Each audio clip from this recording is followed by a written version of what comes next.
Good morning. Richard Holcraft, Business Manager, Kern County. We thank you for being out here. This is maybe sort of a follow-up on that, the debt ceiling. It's a deep concern. My children, my grandchildren are being forced to pay for the debt of earlier generations. It is immoral. Immoral. I would like to know, will you commit to reducing this year's, beginning October 1, fiscal year budget, cutting $500 billion on the way to $500 billion each of the following 2 years? This is the question. I think one of the best proposals out there is a friend of mine named Connie Mack, where you take 1%. Think for one moment. Can you not find 1% of waste in the federal government? Yeah. And just start moving it down. Now, how's that not common sense when you go through it? Now, if I get any proposal to vote for it, I'll vote for it. Now, can I promise you it's going to get to the Senate or this president's going to sign it? Past experience is not, because, look, the president came in and proposed a stimulus. Do you realize more people in this country believe Elvis is alive than the stimulus created a job? And what did he come back? He offered stimulus 2. He has this Keynesian view that he thinks government should spend more. I want to tell you this little personal story.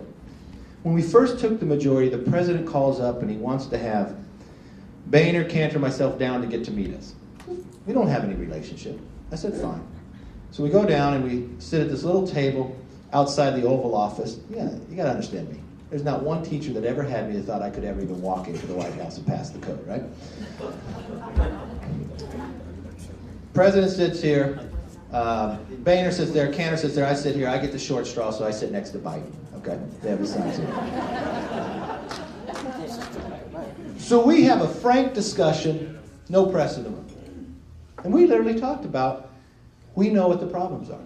We know that there's 55% of this budget that we control nothing of, entitlements, that's going to go broke. So you've got to be able to save it, but it's going to cost a lot of money to keep growing.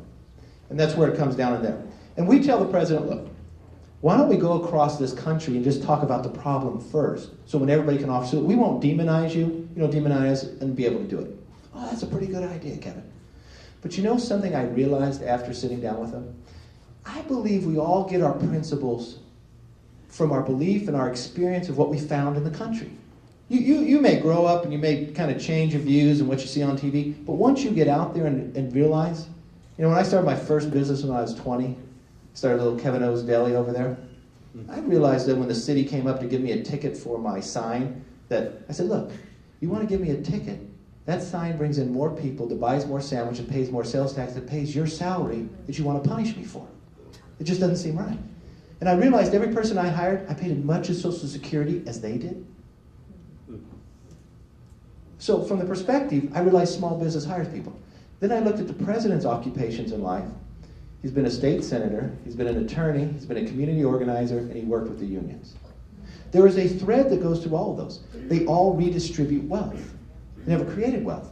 So what he thinks is the pie can only be this big and that the world's unfair and he gets to decide what the slices are. And what I think is the pie's only this big, but why don't we grow it to this big? And you can in America. And it's a principal difference.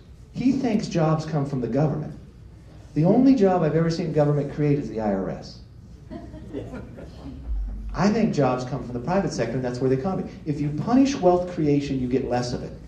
If you reward government assistance, you'll get more of it. What's made this country strong is liberty and entrepreneurship, and we need to instill that in the worst of times. Yes? We're going to try to keep the question and answer to about 5 minutes. So we've got